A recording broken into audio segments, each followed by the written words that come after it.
Olá, Elahá, boa noite. Olá, Cleide, boa noite para você também. E boa noite para todos os companheiros aqui no nosso chat. Boa noite para todos nós e que tenhamos um excelente estudo nessa nossa noite de hoje. Boa noite a todos os nossos companheiros, sejam aqui muito bem-vindos na sala da Joana. Hoje o Elahá vai falar para nós sobre o casamento. É isso, Elahá? Sim, mas é assim. Hoje nós estamos dentro do estudo de uma série chamada Vida Afetiva. Nós estamos no 5º episódio hoje dessa série que passou pelas energias sexuais, passou pela forma de nós canalizarmos essas energias sexuais, passamos pelas leis relacionadas com a afetividade, as 6 leis. Numa primeira live, na terceira a gente viu 3 dessas leis, depois nós vimos outras 3, e hoje a gente está saindo dessas discussões mais técnicas, mais filosóficas, no sentido do entendimento da lei universal, e nós vamos nos aproximando dos aspectos mais comportamentais. Então, nós vamos falar hoje, sim, sobre casamento, é verdade, mas nós iremos falar sobre casamento dentro da perspectiva da série chamada Vida Afetiva, considerando todos os conteúdos que já foram oferecidos anteriormente. A gente vai pegar daqui para frente para ficar mais fácil o entendimento de todos nós sobre esses conteúdos. Isso. E vamos agradecer este momento que estamos aqui, rogar a espiritualidade que envolve o nosso querido Elahá. E que assim seja. E eu fico aqui nos bastidores te aguardando. Para que você me chamar, estarei a postos. Muito bem. Uma boa noite para todos nós, um prazer muito grande de estarmos mais uma vez aqui para darmos continuidade aos nossos estudos. E o nosso tema de hoje, ele estará calçado fundamentalmente na obra Vida e Sexo, de Emmanuel, uma obra muito fininha, ó, um livrinho bem fino, parece assim tão despretensioso pela dimensão que ele tem. É uma obra de Emmanuel, pela psicografia de Francisco Cândido Xavier.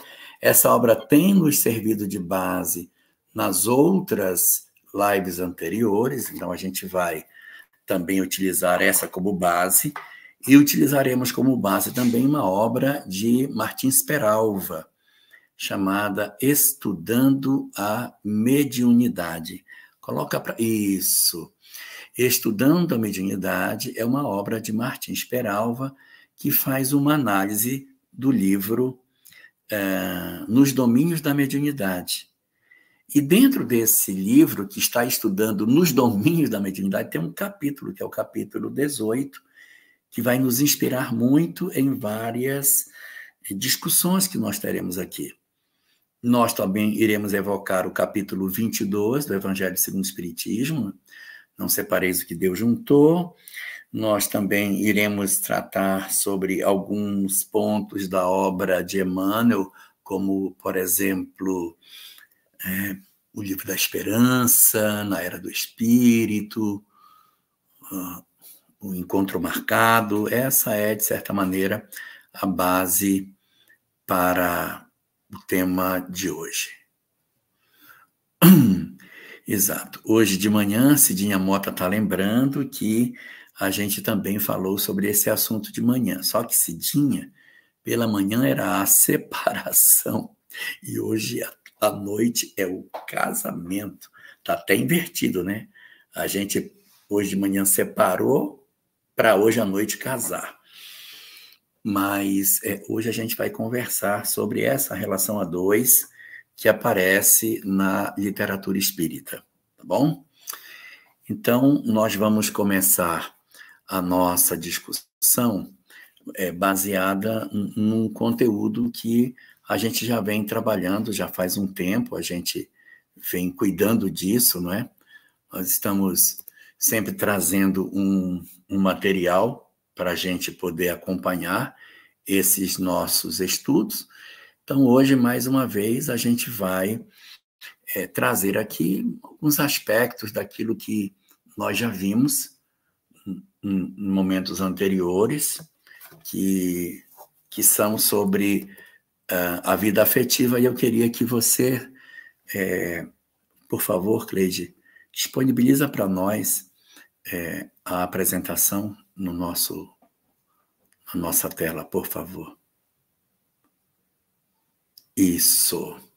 Então, nós vamos continuar o nosso estudo sobre vida afetiva. Esse número 52 aí, ninguém se assuste, é porque eu estou fazendo tudo numa apresentação só. Então, essa de hoje começa no slide 52. Os anteriores foram os slides que diziam respeito aos conteúdos antigos, né? Então, a gente está começando no 52 em si. Muito bem. Então, vamos para frente. Hoje, o nosso tema é o casamento. É sobre isso que a gente vai conversar na nossa noite de hoje. O que a doutrina espírita tem sobre esse assunto. E nós sabemos, por aquilo que a doutrina espírita nos coloca, que a relação entre duas pessoas, a relação permanente ou duradoura entre dois seres, ela é um sinal de progresso, conforme nos assevera o Livro dos Espíritos na lei de reprodução. Quando ele fala que a união duradoura de dois seres demonstra exatamente os aspectos de desenvolvimento moral, enquanto que a união fortuita, imediata e inconsequente das pessoas para a comunhão afetiva ou comunhão sexual, mais propriamente, denota um processo de atraso espiritual que tem muito a ver com o nosso atavismo do passado. Nós somos oriundos de uma linhagem animal muito marcada pela promiscuidade, né? A nossa linhagem dos primatas é uma linhagem com muitas experiências dessa natureza, tendo o bando, o macho alfa, que ele tem relacionamentos com as várias fêmeas do bando, os outros machos não podem, eles são submissos, têm que obedecê-lo. Então, essa relação assim promíscua, ela é muito frequente nos nossos ancestrais. Quando nós entramos na faixa da hominalidade, quando nós entramos na condição de homens, de homo sapiens, nós ainda trazemos muito dessa animalidade em nós, muito dessa relação muito promíscua com relação à sexualidade. Então, o casamento, a ideia de você ter alguém que vai partilhar a vida com você, é uma experiência até um pouco distante no começo da nossa história. Mas o processo civilizatório vai vindo, e isso não é um processo que vem de origens judaicas ou de origem cristã, mas nas várias doutrinas, nas várias religiões do mundo, nós vamos ver a celebração dos relacionamentos, dos matrimônios, e o fortalecimento desses laços como sendo sinal de progresso, a eleição de alguém para a comunhão. Então, nós teremos um período marcado por um modelo de sociedade que seria um modelo onde poderia existir a poligamia, né? E é uma poligamia muito, muito particular, porque é sempre um homem com várias mulheres.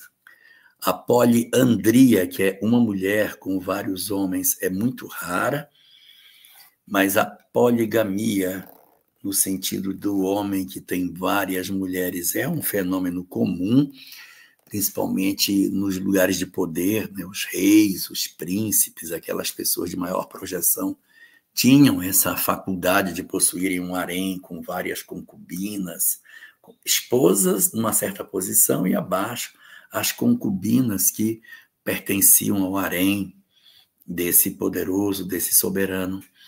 Mas as leis vão se encarregando de sinalizar a necessidade de que se tenha a monogamia no relacionamento, porque ela representa até uma lógica diante da igualdade numérica dos seres, conforme nos assevera também o Livro dos Espíritos. Então, a tendência da humanidade é que, no curso da sua evolução, a gente vá desenvolvendo progressivamente essa percepção da eleição de um companheiro para o período de comunhão afetiva, abandonando a prática da promiscuidade, que, pelos traumas que vai gerando, que a gente viu na live anterior, com relação aos cárceres afetivos, vai imprimindo na criatura humana a percepção da impropriedade de nós procurarmos a satisfação do prazer e não a comunhão de ideais, a comunhão afetiva de maneira mais plena. Então, o progresso vai se estabelecendo e, a partir de um certo momento, a própria religião mesmo, ela vai sinalizar para a sociedade que, sim, é um homem para uma mulher. Isso é o que nós encontramos na estrutura, né, das religiões, ou seja, uma pessoa para outra pessoa. E, dentro da obra Estudando a Mediunidade, de Martins Peralva, ele vai fazer um estudo já desse estágio para frente. Uma vez que a gente chegou no ponto que a gente elegeu alguém para ser o nosso parceiro nessa empreitada afetiva, quais são as compreensões que a gente pode ter de como é que a gente deve trabalhar as nossas relações nesse sentido? E aí, o que a gente vai ver nessa hora? Vamos ver que Martins Peralva, nesse capítulo 18 que a gente está comentando, ele vai observar que os chamados casamentos, que são as circunstâncias em que você tem a junção de dois seres, né? Então, duas pessoas se encontram para a comunhão afetiva, ele classifica esse processo de encontro dessas almas em 5 estágios diferentes, 5 classificações didáticas apresentadas no corpo desse capítulo 18 do livro Estudando a Mediunidade. E a primeira classificação apresentada por Martins Peralva é a que ele chama de casamentos acidentais. Olha o nome que ele dá para o tipo de casamento. Casamento acidental. Se vocês olharem bem aí, os 2 bonecos amarelinhos, né? Amarelos, eles não têm, na posição da boca que eles mostram, não tem nenhuma demonstração de alegria ou nada. A boca está reta. Nem há alegria e nem há tristeza nessa relação. São chamados casamentos acidentais. Por que esse nome de casamentos acidentais? Porque, segundo aquilo que o Martins Peralva classifica na sua obra, esses casamentos são de 5 tipos, mas tem um tipo particular que difere dos outros 4. Observem os dedos da minha mão, como o polegar, ele é diferente dos outros 4 dedos. Olha, os outros 4 dedos têm uma semelhança entre si. E o polegar, ele é bem diferente dos outros 4. Então, esse casamento acidental, se a gente fosse representar na mão humana, ele seria muito bem representado no polegar. Pode colocar a imagem maior. Aí, Cleide, para a gente. Exatamente, o polegar representaria exatamente essa circunstância aonde nós temos um casamento que difere dos outros 4. E qual é a grande diferença que esse casamento tem dos demais? É porque todos os outros 4, as almas se conhecem do passado. Todos os outros 4, eu quero que a minha imagem aumente. Me cresce um pouquinho. Isso. Então, aqui nós temos 5 dedos. Esse dedo é diferente. Então, esses outros 4 dedos são parecidos porque todos os outros tipos de casamento que a gente vai ver são os casamentos aonde você tem relação do passado.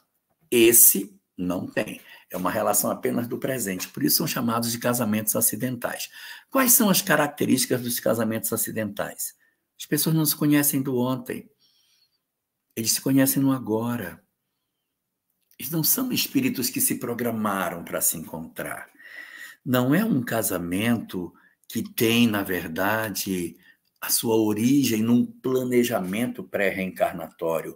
Não houve no mundo espiritual um momento em que se sentou e disse assim: e aí? Você vai casar com ela, viu? Nós vamos facilitar porque você encontra, que vocês têm uma história e tal. Não, não tem história, não. Não tem história, não. Eles não se conhecem, eles são estranhos. E, de repente, esses 2 indivíduos se encontram e, ao se encontrarem, eles descobrem pontos de identidade, de gostos, de interesses, e eles iniciam um relacionamento que não tem raízes espirituais. Não sei se eu me faço claro no que eu quero dizer, mas isso seria, Elisa, uma condição na qual a pessoa, nesta existência, vai para uma festa, conhece alguém, encontra identidade naquilo que o outro diz ou do que o outro faz, e aí se apaixona e inicia um relacionamento. Há um interesse, muitas vezes um interesse muito mais sexual, um interesse muito mais físico do que propriamente de ideias, e essas entidades encarnadas, é lógico, se aproximam, se acumpliciam e começam um trabalho de relacionamento afetivo que não tem raízes no ontem. Onde isso acontece de maneira mais efetiva? 2 situações. Primeira, espíritos bem no comecinho da evolução. Espíritos recém-saídos da infância espiritual, com as primeiras existências na espécie humana, sem grandes vínculos do passado, sem nenhuma, como é que eu posso dizer, nenhuma história afetiva, não tenho uma larga história com ninguém. Não tenho ninguém, nunca tive ninguém.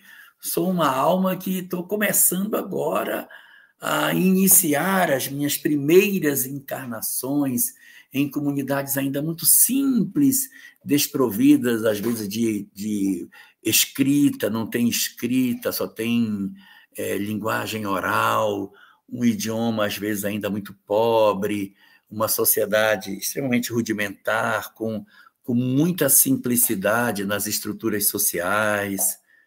São comunidades ainda iniciantes em termos de estrutura para a nossa sociedade. Então, os espíritos que costumam encarnar nessas sociedades são espíritos iniciantes. Então, não há para essas criaturas uma amarração muito rígida. Você vai casar com aquela outra pessoa ali. Não. Eles ainda nem têm história. Então, eles se relacionam e a pessoa que eles escolherem está bom, porque eles estão no início do seu trabalho. Meu querido professor Caruso, o quanto nos honra a sua presença entre nós. Então, nesses casamentos chamados acidentais, o primeiro subtipo deles é desses. Almas iniciantes que se encontraram e, por isso, começaram o seu trabalho.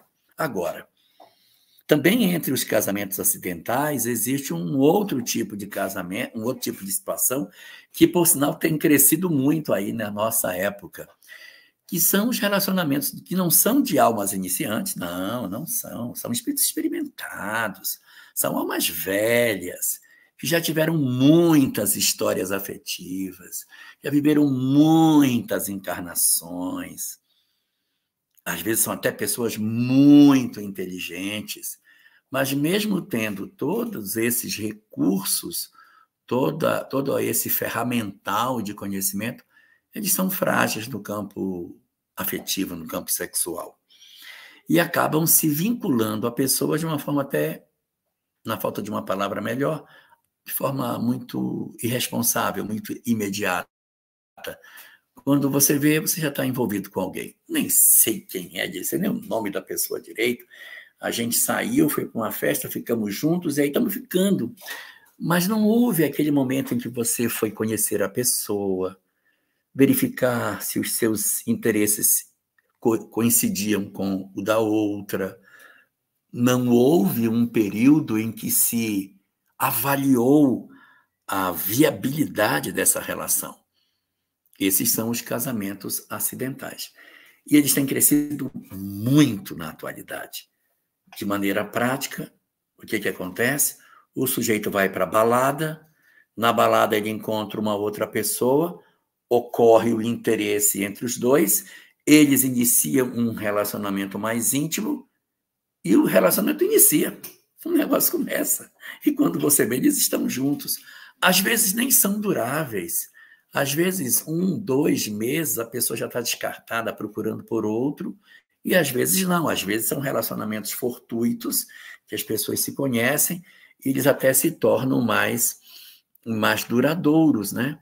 Então, a gente vai ter tanto essa condição de relacionamentos fugazes, e pode acontecer que um relacionamento acidental se torne duradouro. Isso pode acontecer.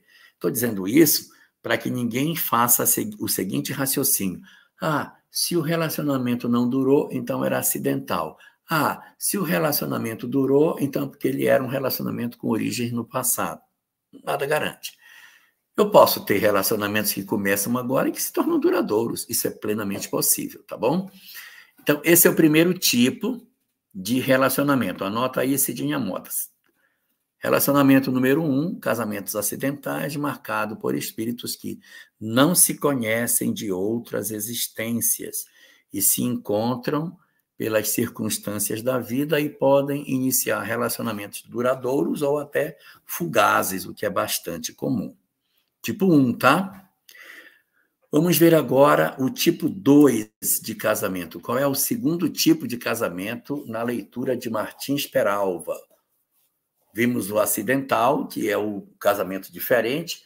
Agora, todos os demais casos são distintos.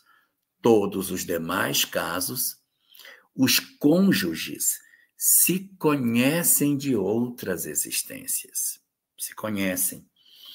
E era muito interessante que tivesse os casamentos acidentais, porque se você disser assim, não, quem é casado hoje é porque já foi casado antes. Ué, aí se foi casado antes do antes, aí foi casado antes do antes do antes, nunca tem começo, meu Deus do céu.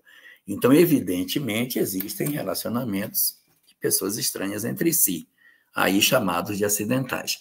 Segundo grupo, já de espíritos que se conhecem do ontem, possuem relacionamentos do passado, mas não foi um relacionamento feliz. Não houve cumplicidade nesse relacionamento. O relacionamento aconteceu, havia gostar, havia sentimento de desejo do outro perto, mas o relacionamento era muito difícil, produzindo muitas dores entre os indivíduos, dando origem ao segundo tipo de casamento, chamado de casamentos provacionais. Pode aumentar a imagem aí para a gente ver melhor. Os casamentos provacionais. Os casamentos provacionais são com pessoas com dificuldade de relacionamento. Naquele modelo daquela música, né? Eu não presto, mas eu te amo. Eu não presto, mas eu te amo. E as pessoas, nos casamentos chamados provacionais, elas têm um vínculo entre si. Elas realmente se gostam, mas elas não se suportam. Então, elas vivem um relacionamento, elas convivem dentro de um ambiente familiar, Mas é um relacionamento de muita agressão, muita mágoa, muita discussão, muitas feridas. Nem sempre essas feridas significam que existe machucamento físico. Às vezes não tem, mas teu pai não serve, olha o que ele fez, então eu vou bater nele, eu vou bater nela. São casamentos assim marcados por muita discussão, muito bate-boca, confusão. Os filhos se metem no meio. Às vezes o casal até separa, depois o casal volta, porque não sabe viver com a pessoa, mas também não sabe viver sem o outro. É um relacionamento bem complicado, em que as pessoas dizem, eu não aguento mais, eu vou me separar, eu não aguento mais. E aí a pessoa decide separar. Depois, não sinto muita falta. Então, é como se fosse 2 porcos espinhos no inverno. Eles são 2 porcos espinhos, então eles não podem ficar perto, não, eles se espetam. Mas é inverno, está muito frio. É um frio de Curitiba, Débora Zarur. Aquele frio danado, e aí os porcos espinhos, cheios de espinhos, precisam se aproximar para um aquecer o outro. Quando eles se aproximam, eles se machucam, se ferem, aí eles se afastam. Aí eles sentem frio, eles se juntam, e nesse mecanismo de ir e vir, eles vão acomodando os espinhos até encontrarem um distanciamento em que o machucamento não é tão grande e o frio também é suportável. Casamentos provacionais significam que os indivíduos se conheciam do passado, eram conhecidos do ontem, mas o relacionamento não foi bom, não. O relacionamento não foi bom. Machucamentos, traições, opressões, ciúmes exagerados se misturaram com o amor. Então, é um amor, sim, é um amor, mas é um amor cheio de imperfeições, cheio ainda de sombras. E é preciso que a gente retire essas sombras. Uma das possibilidades é o reencontro desses espíritos que se machucaram numa próxima existência. Eu não quero deixar ninguém preocupado, a ponto de dizer o seguinte, meu Deus, eu tive um relacionamento difícil, me separei. Então, ele vai voltar meu marido na próxima. Pode ser que sim, mas pode ser que não, tá? Só que separação a gente vai trabalhar só mês que vem. Vocês vão segurar as perguntas sobre separação para o próximo mês. Porque a gente vai trabalhar só casamento agora. Só as discussões do casamento. Então, nos casamentos provacionais, é um encontro muito difícil. E mais, esse casamento é muito comum na Terra, casamento provacional. Nossa, as pessoas não se suportam, mas não conseguem viver longe uma da outra e geram relações doentias que tendem a se repetir nas encarnações subsequentes, sem que seja obrigatoriamente na condição de marido e mulher. Ok? Então, esse seria o segundo tipo de casamento. Cleide, amplia aí para nós, por favor. Então, temos o primeiro tipo, casamentos acidentais, que são os casamentos onde nós temos apenas a vida presente, sem ascendente espiritual. Temos os casamentos chamados provacionais, onde os 2 espíritos são problemáticos e precisam se reencontrar para se resolver. Às vezes, um casamento problemático não conduz a um reencontro, tá? É possível que você tenha um casamento problemático hoje, aí, numa próxima existência, até nem renasce perto. Um renasce para um lado, outro renasce para o outro, isso também é possível, mas eles podem se reencontrar. Quando relacionamentos de feridas justificam casamentos em existências posteriores, nós rotulamos esse casamento como casamento provacional. Podia ser até um nome de casamento expiatório, mas o nome que o Martins Peralva deu no capítulo 18 do livro Estudando a Mediunidade, foi casamento provacional. E agora a gente vai ver o terceiro tipo de relacionamento que a gente tem. Já vimos o acidental, provacional o segundo, agora o terceiro. O terceiro tipo são chamados de casamentos sacrificiais. Deu para entender aí como é a dinâmica do casamento sacrificial? Você consegue me tirar da tela para ficar maior essa imagem enquanto eu falo um pouco sobre... Não, me tira, fica só a imagem, se puder, para ficar mais claro para todo mundo como seria. Eu vou fechar meu vídeo para ver se a gente consegue fazer isso. Aí você joga na tela. Não saí da tela. Tenta colocar para ficar a tela cheia para as pessoas. E aí tenta me tirar para ver se dá certo.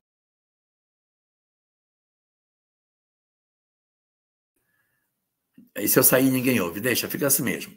Então, aqui, ó, casamentos sacrificiais é um casamento que você tem, pela cor do bonequinho, dá para vocês verem o que é. Um deles ainda é uma alma difícil. Um deles ainda é problemático, mas o outro já não é. O outro é um espírito que já se resolveu.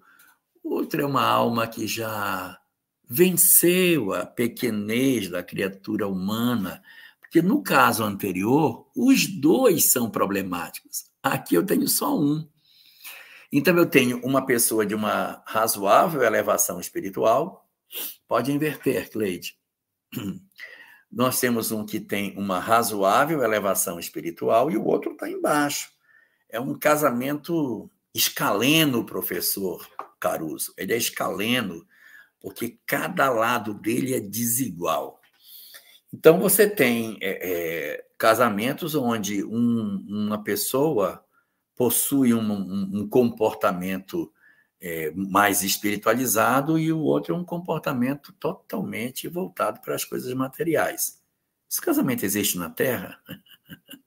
Existe sim. Vamos ver aqui. A Cidinha já colocou para nós. Vamos lá.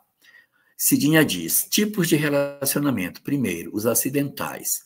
Não se conheciam em outras existências. Segundo, bota aqui na tela a fala da Cidinha. Tipos de relacionamento. Primeiro, acidentais. Eles não se conheciam em outras existências. É isso mesmo. Segundo, provacionais. Os espíritos já se conheciam de outras existências, mas o relacionamento não foi bom.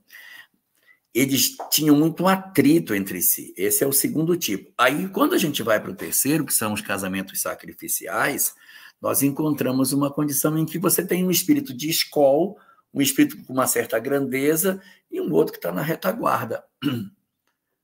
Aí você vai me dizer assim: gente, mas o que essa mulher achou? O que esse homem achou para estar com essa pessoa? Por que ele não procurou um parceiro melhor? Meu Deus, que absurdo, que maldade, que maldade. Como é que Deus pega uma pessoa que é boa e amarra com uma pessoa que é malvada? Que dor. Não é Deus que determina a existência dos casamentos sacrificiais. É que esses espíritos de corzinha azul aí, eles representariam aquela condição espiritual dos que já conseguem escolher as suas provas. Então, eles decidem. Fulano está precisando muito de ajuda. Eu vou casar para ajudá-lo. Eu vou casar para tentar trazê-lo da condição em que ele está para uma condição espiritual melhor. A Maria Salete aqui lembrou de Alcione, do livro Renúncia. Poderia até ser, né? Mas ela não casou. Eu daria uma outra heroína que é exatamente a representação disso. Lívia Lentulus. O espírito Lívia é um espírito bem mais elevado do que Públio Lentulus. Ela está muito mais elevada. E o Públio Lentulus é lá embaixo. Então, o que ela faz? Ela encarna para buscá-lo. Ela vem buscá-lo para que ele levante. Então, isso é uma circunstância, de certa maneira, comum dentro da lei de causa e efeito. No livro 50 anos depois, existe uma frase dita por um personagem secundário da obra, chamado Plotina. Plotina, quando faz uma vidência e enxerga a grandiosidade de Célia, que é o personagem central da obra 50 anos depois, ela diz assim, Plotina, ela fala para Cláudia Sabina, que estava querendo prejudicar a mãe de Célia. Acho que não poderei fazer mal à mulher que você deseja prejudicar. E Cláudia Sabina diz, por que não, se eu estou pagando? O que está faltando para vocês? Não. É porque esta mulher tem ao lado dela um anjo. Eu não sei dizer se está encarnado ou não está encarnado. Mas ela tem uma luz enorme do lado dela. E os anjos têm o poder de aparar os golpes do mal. Então, os anjos, eles aparam os golpes do mal, porque, segundo Plotina, para eles, Nice Bucher, o sofrimento não é como para nós. Essa frase é que é o negócio. Para os anjos, o sofrimento não é como para nós. Vou fazer uma comparação assim meio grosseira para a gente entender as coisas. Vocês já viram como é que as mães se comportam diante das circunstâncias de um filho que passa por alguma dificuldade? Você tem, por exemplo, um filho, bebê, que está doente, o filho está desejoso sei lá, o filho está doente, está chorando, e a mãe vai dar alimentação para o bebê. Quando ela vai dar alimentação para o bebê, o que ela faz? Ela prepara a mamadeira e leva para a criança. Mas o menino está doente. O bebê está doente. Ela entrega a alimentação ao bebê, ele toma 2 dedinhos e não toma. Ela joga toda a mamadeira fora. Daí, a 3 horas, que está na hora da nova mamada, o que a mãe faz? Ela diz assim, eu fiz e você não tomou, então agora também não vou fazer porque você jogou fora. Ela não faz isso. O que ela faz? Ela faz de novo a mamadeira. E dá de novo, e o bebê não toma, ela joga fora de novo. Porque o prazer dela é fazer. Se você disser para a mãe, não dê, ele não tomou. Ela diz, não, eu não consigo. Eu preciso fazer, porque se eu não fizer isso, eu não me sinto bem. Isso é o amor, a renúncia. Ela tem essa característica. Eu só me sinto bem se eu faço. Eu só me sinto bem se eu socorro. Eu só me sinto bem se eu renuncio. Eu só me sinto bem quando eu vou ao encontro do outro para salvá-lo. Essa é a característica das almas que estão inseridas nos casamentos sacrificiais. Elas estão num determinado padrão espiritual em que para elas não é tanto sofrimento como para nós. Elas têm uma visão do que seja sofrimento diferente. Para nós, enfrentar alguém que dá trabalho é sofrimento. Para ela, abandonar uma pessoa com esse perfil é sofrimento. Então, assim, vocês acho que já devem ter visto casamentos em que você tem... É muito comum mulheres na condição sacrificial e os homens na condição ainda mais complicada. É claro que pode existir o inverso, mas é mais comum ao contrário. A mulher, o instinto maternal, buscando o companheiro que está na retaguarda. Então, o que a gente tem nessas histórias?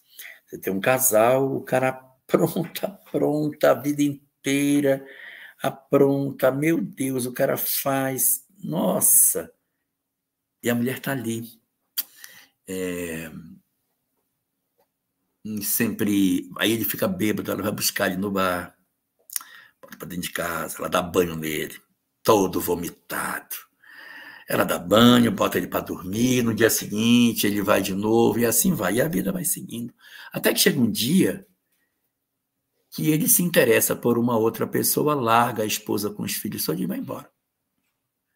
A mulher fica sozinha para cuidar da prole, e ele, desaparece no mundo. Isso é muito comum. E ela fica cuidando das crianças com o marido ausente.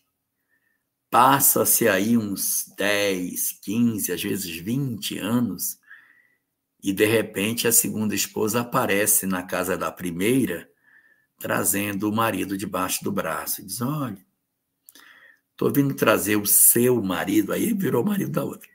Estou vindo aqui trazer o seu marido porque ele não está nada bem de saúde e ele anda falando que quer vir para cá, então eu estou trazendo ele para cá, que é a vontade dele. Ele teve um AVC, está com erisipela, está com um problema de diabetes, está com pressão alta, ele já está com uma sequela também cerebral, está com Parkinson e Alzheimer também, que ele vem com muita dificuldade, está com incontinência urinária, cálculos na bexiga, cálculo renal, está desenvolvendo uma cirrose também, pelo tanto que ele bebeu, tem gastrite, úlcera, o pulmão dele também vive sempre doente, e empurra o marido para ela de volta. E ela muito frequentemente pega esse marido e bota para dentro. Quando os filhos chegam, que veem o pai dentro de casa, todo sequelado, e a mãe cuidando, eles ficam bravos. Mas, mamãe, como que você pega essa pessoa que ele fez tanto mal, que infelicitou sua vida? E a mãe responde, meu filho, é seu pai, é seu pai. Ele agora é o meu filho mais velho, eu vou cuidar dele. E muito frequentemente elas cuidam deles. Quando elas poderiam dizer, meu querido, agora você vai caçar um lugar de onde ficar. E isso, na verdade, é um dos traços do casamento sacrificial, em que o outro se enxerga sempre como alguém que, com razoável justificativa, precisa cuidar do companheiro que ficou para a retaguarda. Essa é, assim, a característica fundamental dos chamados casamentos sacrificiais. Então, aqui a Cidinha Mota, no seu poder de síntese, diz: casamento sacrificial é o reencontro de uma alma mais evoluída com uma alma inferior. É o reencontro da alma mais evoluída com uma alma inferiorizada, para ajudar esta que se atrasou na jornada ascensional. Excelente, Cidinha. E ela ainda diz mais. Ela faz um comentário de uma amiga dela. Tem uma amiga que está nesta situação. Já era separado, o ex-marido teve AVC e os filhos pediram para ela cuidar dele e está cuidando. Então, casamentos sacrificiais são comuns naquelas circunstâncias em que você tem uma mulher, geralmente uma mulher, que ama muito um cara que é complicado. Aí você diz, mas é uma perda de tempo, né? Porque você fica investindo num cabra desse que nunca deu nada, nunca foi uma pessoa companheira e agora fica ainda insistindo. É uma bobagem. Tinha que deixar esse cara para trás. A gente poderia pensar isso, mas não é assim que essas entidades pensam. Se pensasse assim, aí era um casamento provacional, não era um casamento sacrificial. Mas qual é a vantagem espiritual disso? A vantagem espiritual é que quando essa existência termina, mesmo que esse indivíduo aí foi acompanhado, assistido, amparado, a existência inteira, esse indivíduo não perceba todo o bem que ele recebe, ao chegar ao mundo espiritual, que diz, meu Deus, o quanto eu recebi, com pouco eu dei. Aí produz nele um sentimento miserável de vergonha de si próprio. E nessa circunstância da vergonha profunda, pode dar até umbral, porque é o sentimento de fracasso, a vergonha, o choro, o pranto, a desarmonização emocional por não ter aproveitado a existência. Isso muito comumente pode produzir umbral para a pessoa, ou seja, vai para uma zona de sofrimento. E isso se torna uma mola propulsora do progresso dele. Ele experimenta lá uma estada no umbral, ele experimenta uma estada no umbral e isso vai, de certa maneira, servir de reflexão para ele para uma próxima existência. Então, não é um benefício que se perde, acaba sendo inoculado no fundo do ser a seguinte visão: como fui ingrato, como sou um ser infeliz na medida em que eu recebi tanto e não entreguei absolutamente nada para quem cuidou tanto de mim, gerando aí processos de sofrimento. Então, temos aí o tipo 1, temos o tipo 2 e temos o tipo 3, casamentos sacrificiais. Eu vou abrir uma janela ali que está muito quente aqui, só um instante.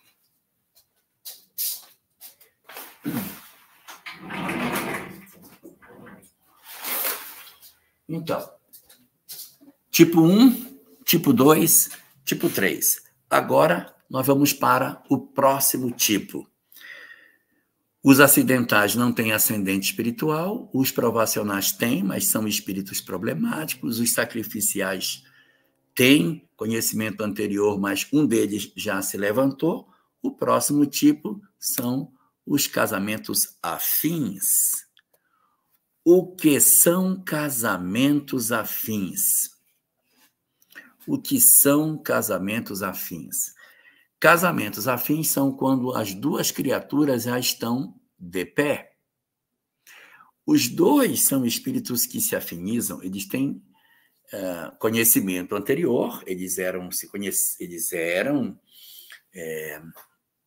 espíritos que se conheciam do passado, eles eram espíritos que já tinham uma história do ontem, eles já se conheciam, e eles, então, acertaram que eles se encontrariam do lado de cá para a comunhão afetiva. Então, eles se juntam para realizar um casamento, mas eles já são, entre si, espíritos afins.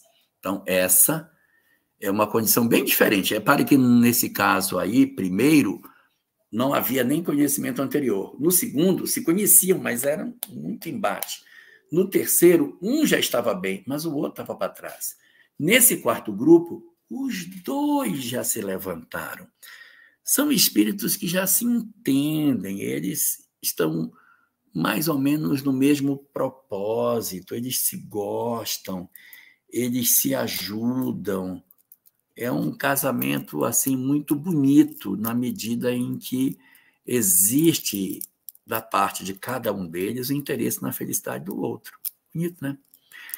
Não é um casamento muito, muito comum na Terra. Tem, mas não é tão comum assim.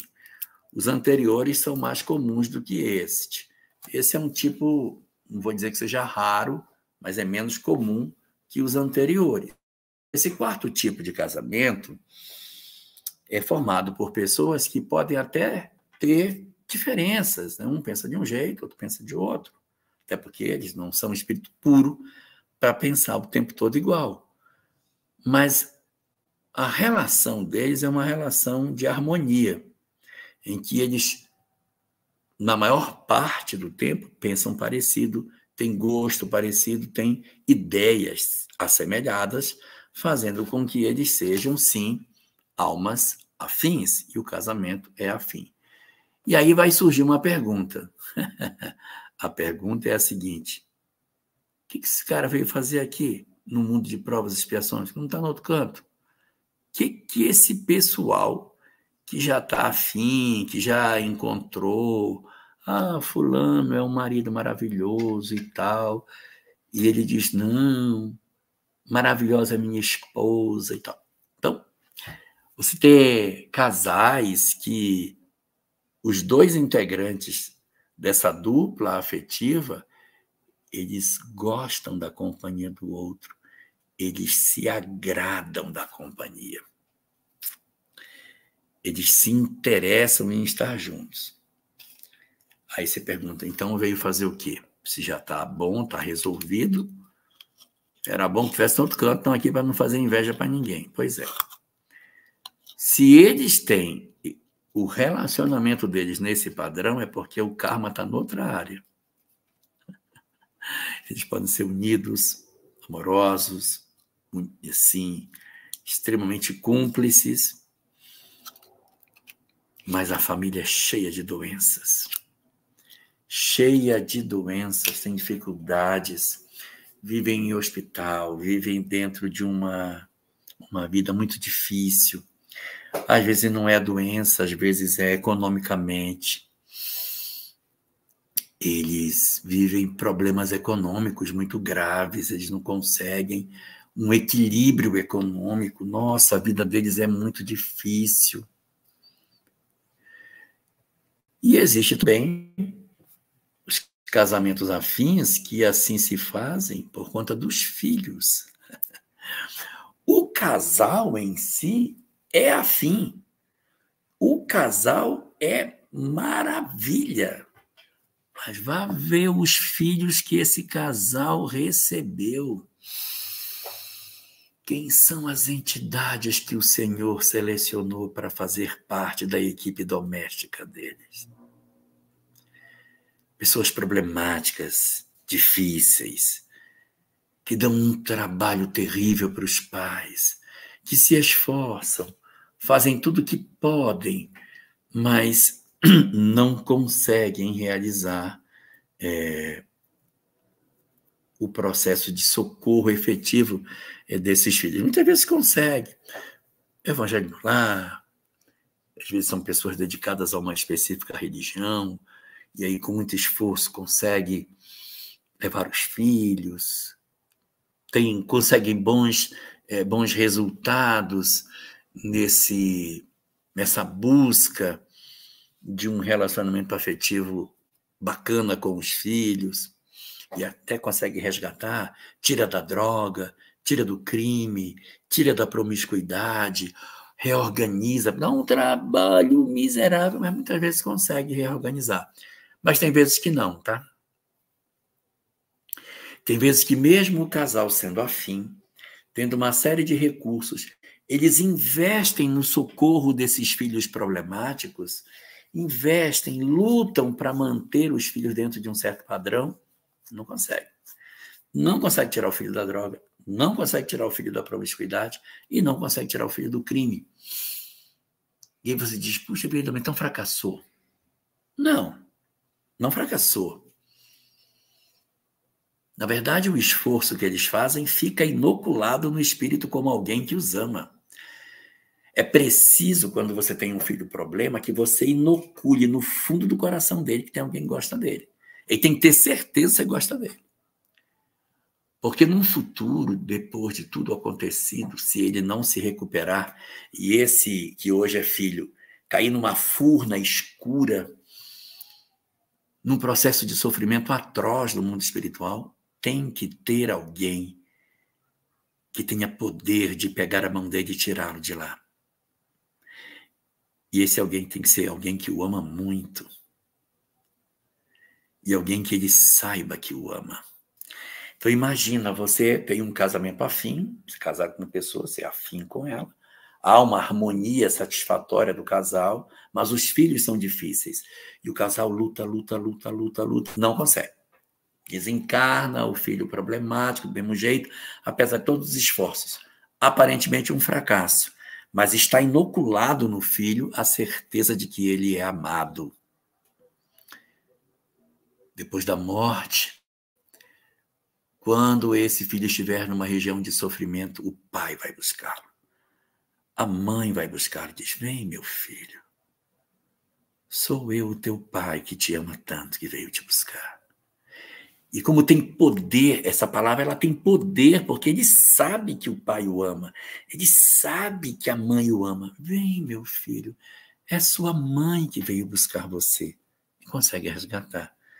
Porque às vezes os mentores com técnica não conseguem fazer, como acontece no livro Libertação, em que há uma equipe de espíritos que vai resgatar um personagem que está nas trevas, que inclusive era um sacerdote, e quem a comitiva é Luciana, uma alma que ama muito e que tem o poder de colocar amor nas palavras e que desperta Domênico da situação dolorosa em que ele se encontra. Se fossem só os mentores, com a técnica que eles têm, talvez não tivessem êxito em resgatá-lo das sombras.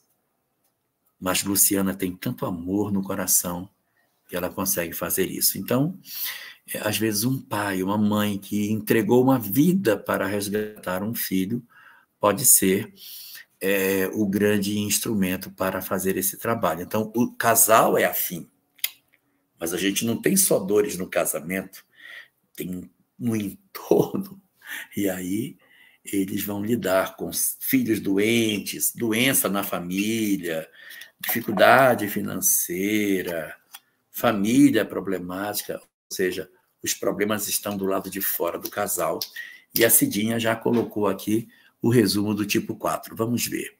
O tipo 4, chamado de espíritos afins, é o reencontro de corações amigos, almas esclarecidas e que muito se amam e consolidam velhos laços de afeição e que os problemas que eles terão não está no casamento, está do lado de fora do casamento. Na família, muitas vezes, mas do lado de fora da relação conjugal. Está no entorno deles que vai acontecer. Eu tenho uma história verdadeira de um casal de amigos meus que ele era casado, o marido, ele era filho único. E quando ele casou, a mãe dele odiou a nora, porque a nora tomou o único filho, né, que o casal tinha. E essa sogra, rapaz, ela criou muito problema para esse casal. Eles eram um casal maravilhoso. Eles eram um casal, assim, muito unido, muito, muito, muito. Mas a sogra infernizava o que podia a vida dos dois. Muito. Aí, o tempo passou e o pai dele desencarnou. Então, ficou o casal aqui, com seus filhos, família razoavelmente harmônica, e a sogra ficou sozinha, porque o marido dela desencarnou. Aí o marido disse para a esposa: eu vou pedir muito para você, mas eu preciso que você faça isso. Não posso deixar a mamãe morando sozinha. Trazer a mamãe para casa. Aí ele trouxe para dentro de casa a sogra, que odiava a nora. Aí ficou morando. O filho com a mãe, casado com a esposa dele, e mais os filhos. Passou mais um pedacinho de tempo, o marido resolveu também desencarnar. Que tal? Quando o marido desencarna, quem sobrou nessa história? Sobrou a sogra e a nora, que não tem nada, não tem vínculo nenhum, não são parentes, não são coisa nenhuma. A sogra é a sogra, a nora é a nora, mas por ele ser filho único, a vida jogou a sogra no colo da nora. E assim foi, ela cuidou da sogra até o final, e a sogra esbravejava, cuspia, teve Alzheimer, cuspia nela, era complicado para burro. Mas ela disse: eu faço isso por conta dele. Meu marido merece que eu cuide da mãe dele. Mas é assim, casamentos afins, eles muitas vezes trazem essas dores que rondam, assim como os casamentos sacrificiais, o tipo 3, tem um amparo espiritual absurdo, porque essa alma elevada não precisaria estar vivendo com essa alma perturbada, está porque quer. Então, eles têm um amparo espiritual maravilhoso. E aí nós vamos para o quinto e último tipo de casamento da nossa noite de hoje.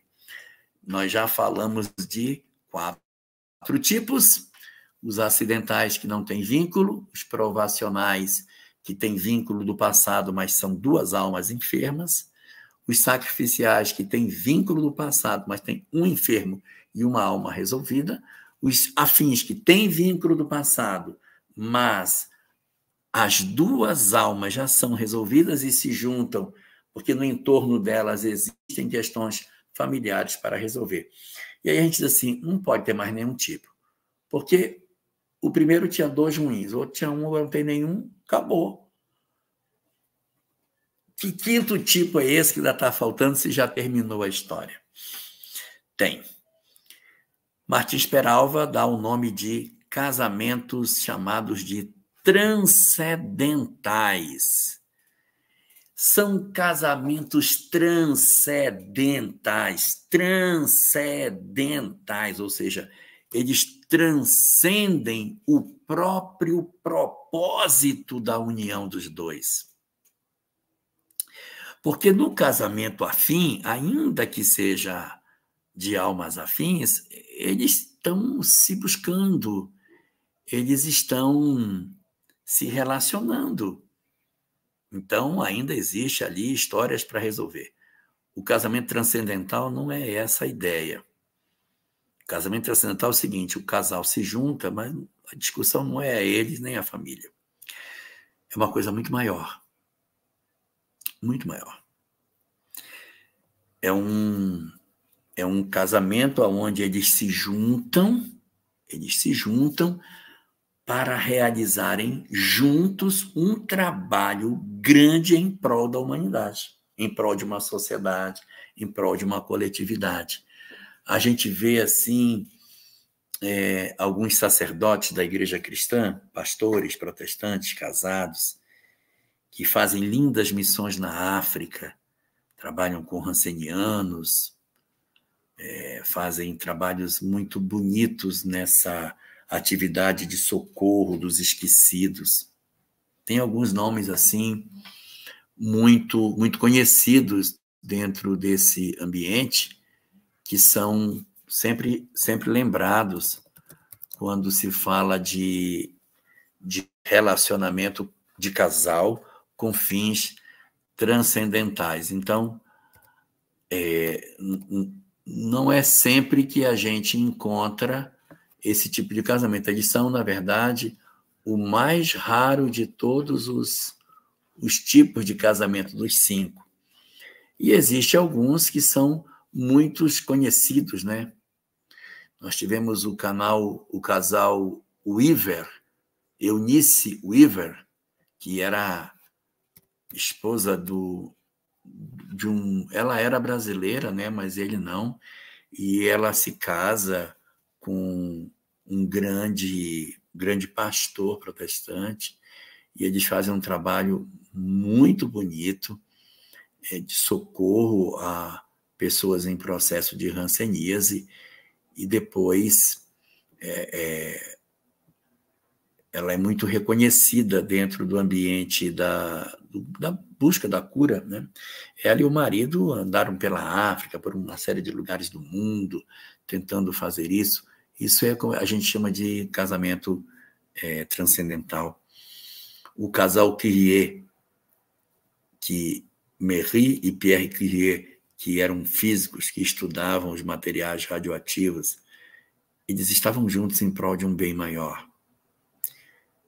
Kardec e Amélie Boudet estavam juntos por um ideal maior do que a família.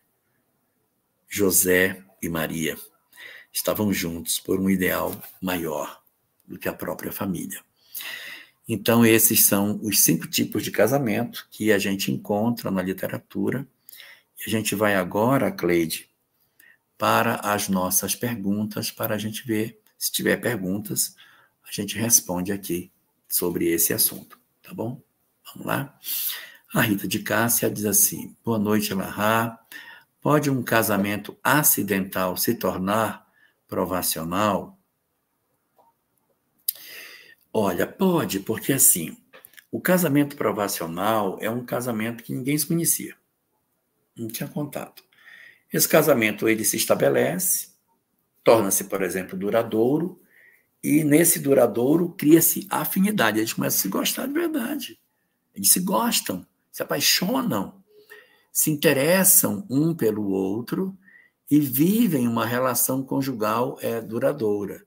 Só que essa relação, embora duradoura, é uma relação doentia. Eles brigam, tem muito ciúme, tem confusão, tem agressões, eles se gostam, mas não se suportam.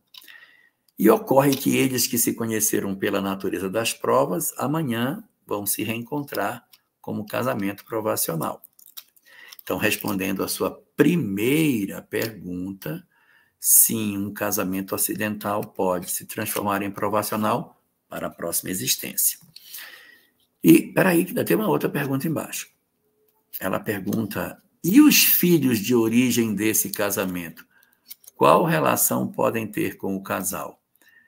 Olha, isso a gente vai tratar até com mais devagar na nossa próxima live, mas os filhos de um casal não significa que necessariamente sejam deles, tá? Se o casamento é acidental, pode ser que os filhos não sejam do casal. Eu acho que eu confundi vocês, né? Vou tentar ver se eu me faço claro. Fulaninho A tem que casar com B. A vai casar com B. Os dois vão se casar aqui. E nesse casamento vai nascer uma criança, tá? Então, A vai casar com B e vai nascer São Francisco desse casamento. Vai nascer um Francisquinho aqui. Vai nascer deste casamento. A vai casar com B. Para nascer a criança que vem desse relacionamento. Só que A não casou com B. A casou com C. Então, A casou com outro. Não casou com o que deveria casar, casou com outra pessoa. A gente vai ver isso melhor na live que vem. Quando ele casa com uma pessoa que não é, que filho que vai nascer desse casal se ele não era previsto? Pois é, rapaz, como é que vai ser esse filho? Porque o filho tinha filho para ele, porque A tinha que casar com B, tinha filhos previstos. Tinha que casar com D, e tinha filhos previstos. Aí o A casou com o C, como é que fica? Que filho que vem?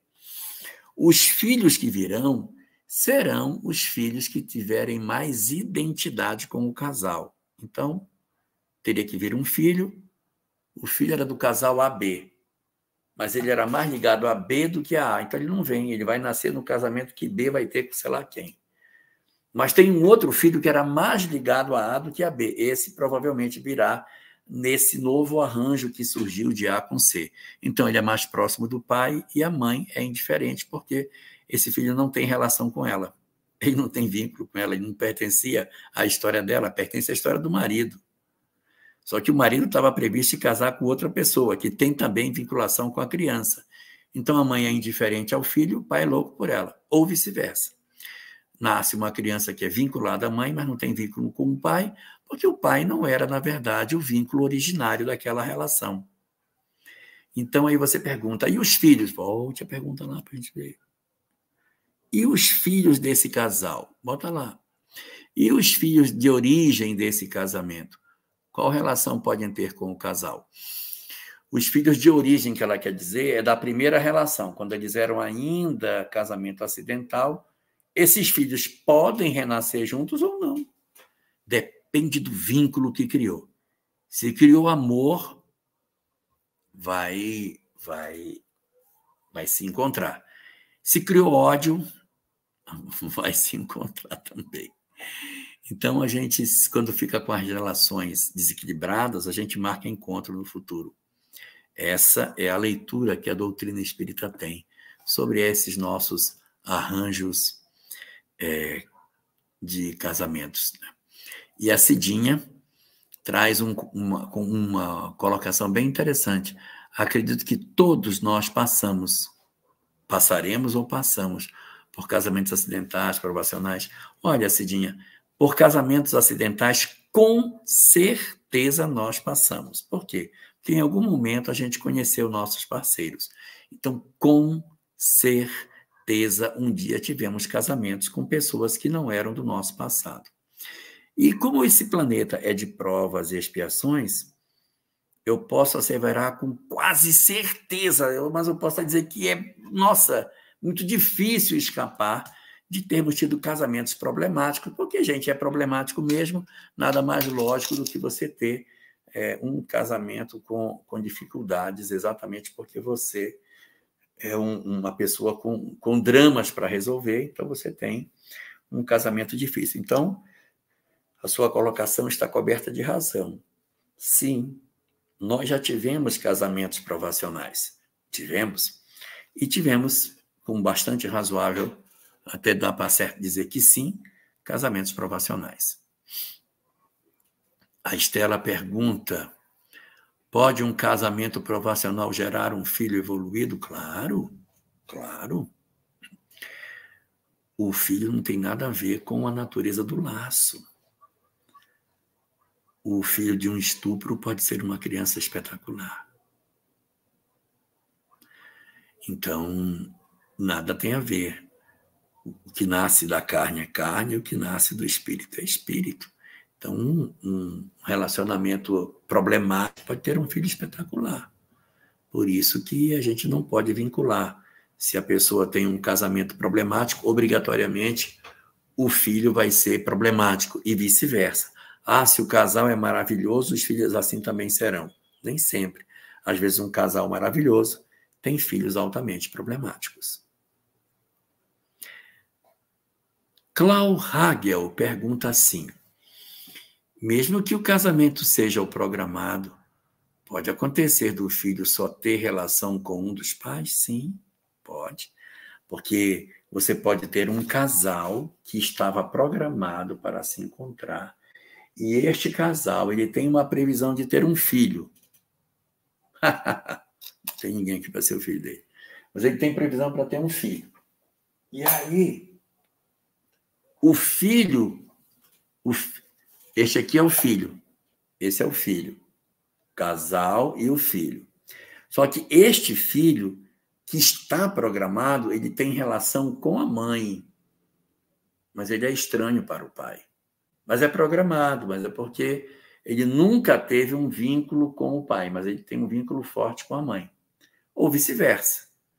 O menino nasce com vínculo com o pai e pouco vínculo com a mãe, mesmo sendo programado, Clau Hagel. Nada impede que assim o seja.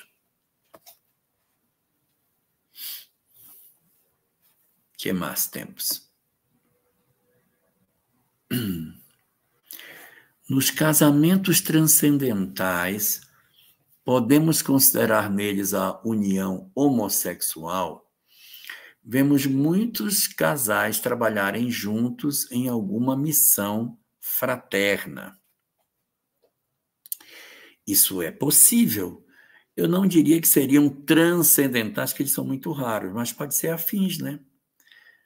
Eles podem ser pessoas que têm uma afetividade voltada para a homossexualidade, eles se encontram, se iniciam um relacionamento, vivem uma relação harmônica, e essa relação harmônica faz com que eles desenvolvam um trabalho junto. Desenvolvem um trabalho numa casa espírita, eles desenvolvem um trabalho numa comunidade carente, que eles atuam com um trabalho assistencial, eles podem ser professores numa escola, podem fundar uma escola para educar crianças, eles podem ser médicos em um hospital, fazer um trabalho bonito para cuidar. Não chega a ser assim transcendental, porque o transcendental são raros e são coisas muito grandes. A gente pode pensar menor e dizer, olha, eles são um casal homoafetivo, têm identidade, existe muito respeito entre eles, não existe promiscuidade, vivem num sistema de lealdade e trabalham e realizam uma atividade além da profissional interessante em prol da comunidade. Sim, plenamente possível, Cidinha.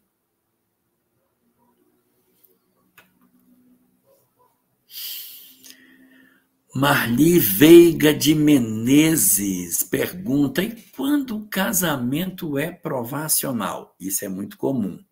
Com filho difícil, comum também. Mas com o tempo se torna mais harmonioso, comum também. É possível superar as dificuldades e melhorar a relação, mas esse é o objetivo. Ninguém entra para uma relação provacional para que ela piore. A gente entra numa relação provacional para que a relação melhore. Com o quê? Com o amadurecimento das pessoas, né? Com a capacidade de ressignificar as coisas. Imagina, de repente, Marli, uma pessoa que tem um casamento problemático, ela tem uma história difícil, é um casamento ruim, mas a espiritualidade vem e entrega a doutrina espírita para esse casal. O que a doutrina espírita, o que os espíritos querem? Entregando a doutrina espírita para um casal cheio de problema. Para que ele use essa caixa de ferramenta, para que ele diga, não posso ser mais assim, não posso falar mal isso, não posso fazer assim, eu tenho que ajudar, tenho que respeitar, tenho que calar minha boca, eu não posso ficar com isso, eu não posso me vingar. E isso vai melhorando a relação. Quando você vê, a relação melhorou. Porque na medida que você não dá o troco, o outro também se sente desarmado para bater. E automaticamente nós geramos um círculo virtuoso que vai melhorando as relações. Então, um casamento era provacional, um filho que era difícil, cai a gota do evangelho nesse lar. O lar pode se transformar. E ao terminar a existência, ainda que nós tenhamos as nossas dificuldades, porque somos ainda imperfeitos, nós já saímos da encarnação bem melhor do que aqui chegamos.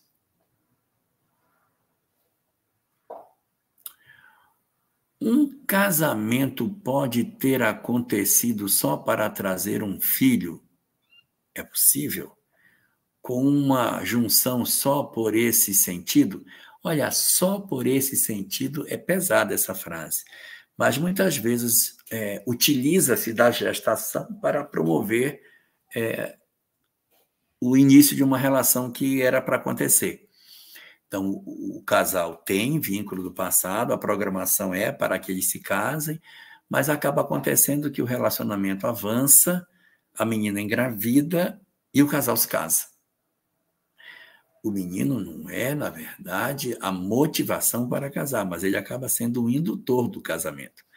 No capítulo, acho que é o capítulo 3 do livro Vida e Sexo, chamado Namoro, Emmanuel até usa uma expressão chamada doce mistério, que é o encantamento que envolve os namorados para que eles queiram procurar um ao outro. E ainda chega a dizer que quem estimula esse doce mistério é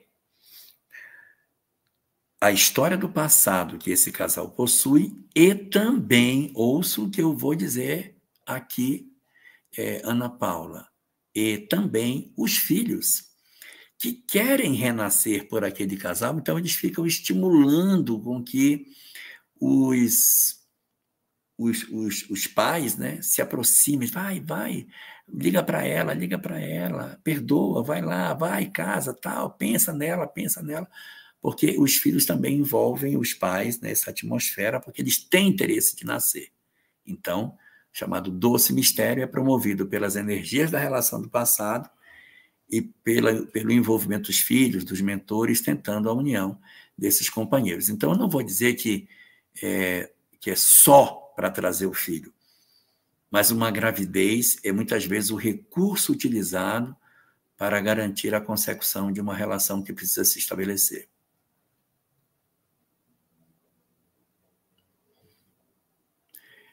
Ok? Luana pergunta, quando temos um sentimento muito forte por alguém que conhecemos há muito pouco tempo, pode ser que seja alguém de outra vida que tivemos algum relacionamento?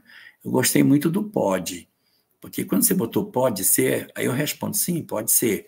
O que você não pode dizer é a certeza. Você não poderia dizer assim, quando temos um sentimento muito forte por alguém que conhecemos há pouco tempo, significa que essa pessoa... Não, aí eu não posso afirmar peremptoriamente que toda vez que eu tenho é porque eu conheço do passado.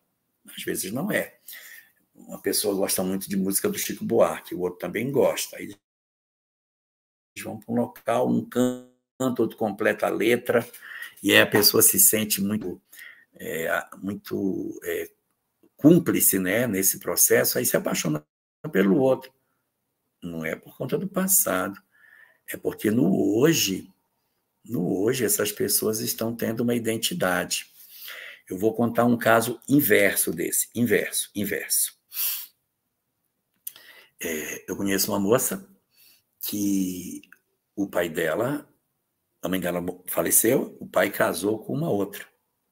Ela teve uma madrasta. E a madrasta era muito má para ela.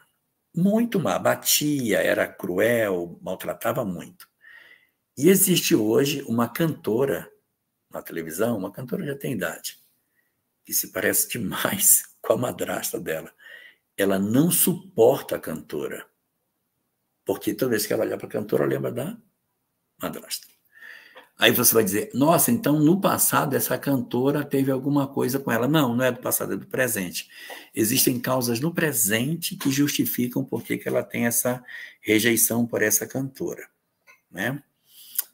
Mas isso não determina que seja do passado. Agora, se você tem alguém, você percebe que você se sente atraído por essa pessoa, pode ser que as energias da outra pessoa sejam semelhantes à sua, ou pode ser que verdadeiramente a gente se conheça do ontem. Acabou? Ah, acabou. Mais uma. Fernanda Machado. Meu Deus, Fernanda, vamos lá. É possível se casar com alguém que não foi programado, ver o erro cometido e separar, e depois acabar achando a pessoa com quem se programou na vida espiritual? Esse é o assunto do mês que vem, tá, Fernanda? Vou falar sobre separação, planejamento, fuga de planejamento, mas tudo que você falou aí sim é possível. Tá? Só respondendo, sim, é. Mas os detalhes, só em julho. Cidinha Mota diz que no livro Vida e Sexo fala algo a respeito, no capítulo homossexualidade, se não me engano. A respeito não sei do que, mas tudo bem. Teria que dar uma olhada no livro para ver, não sei o que é. Mas fica registrado aqui. Bom, nós terminamos as nossas perguntas, até porque o nosso tempo também está esgotado. Aqui aparece uma última pergunta da Roseli, que diz o seguinte: como saber se é um casamento provacional ou foi uma má escolha mesmo e ocorre uma separação? Não é necessário saber. Isso não é o mais importante. A gente não toma decisão baseado na reencarnação. Que se fosse para ser assim, a gente nascia sabendo. Você tem que tomar a decisão, independente de ser do passado ou não. Estou numa relação. Não quero saber se é passado ou não. Precisa que eu separe? Há elementos suficientes para que eu faça a ruptura dessa relação? Se sim, quais são esses elementos? A gente vai discutir isso na próxima live. Quais são esses elementos? E aí, se tiver razoabilidade, a gente entenda que seja razoável fazer, cada um tem o livre-arbítrio para tomar a sua decisão. Agora, a gente não toma essa decisão assim. Olha, se for do passado, não pode separar. Mas se for do presente, pode, porque isso também não é doutrinário. Existem situações do ontem que podem justificar uma separação. Tá? Isso está no livro Encontro Marcado. Temos essa informação lá. Tá bem? Bom, nós vamos terminar agora, nós vamos fazer a nossa prece para encerrar o nosso estudo. Quero agradecer a presença de todos que aqui estiveram, as perguntas feitas. A gente não vai poder tratar isso mais, o tempo já esgotou, e isso tudo mostra o quanto que a doutrina espírita é rica e quanto ela pode nos ajudar. E no próximo mês, a gente volta para discutir, não mais o casamento dentro dessa perspectiva, mas o planejamento e a separação, tá bom? Vamos fazer a nossa prece para a gente poder terminar o nosso estudo. Querido Senhor das nossas vidas, nesse momento que Tu nos ofereces para refletir sobre as nossas existências, nós queremos Te agradecer pelos nossos lares, pelos nossos parceiros, pelos nossos cônjuges, aqueles que estão conosco até hoje e aqueles que já não estão. Os que conosco convivem e que são grandes parceiros, e os que conosco convivem e que nos são ainda um grande desafio. Te pedir pelos que partiram e que ainda estão na terra, que tu os abençoes. E te pedir também pelos nossos amados, que já se encontram no plano espiritual, que tu os abençoes também. E de igual forma, que tu abençoes o nosso grande amor que não reencarnou e que fez com que experimentássemos uma existência de solidão, de tristeza, de vazio existencial pela solidão decorrente da ausência de alguém ao nosso lado. Leva a nossa gratidão, Senhor, ao nosso mentor que nos auxiliou durante toda a existência, para que nós tivéssemos força e coragem para perseverar no propósito da mudança interior.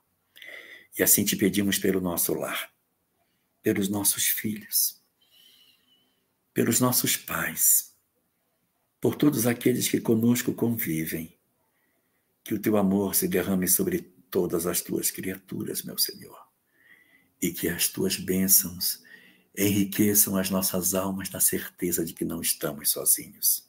Assim te pedimos, ajuda-nos, Senhor, no grande propósito de verdadeiramente amarmos e nos libertarmos das nossas imperfeições.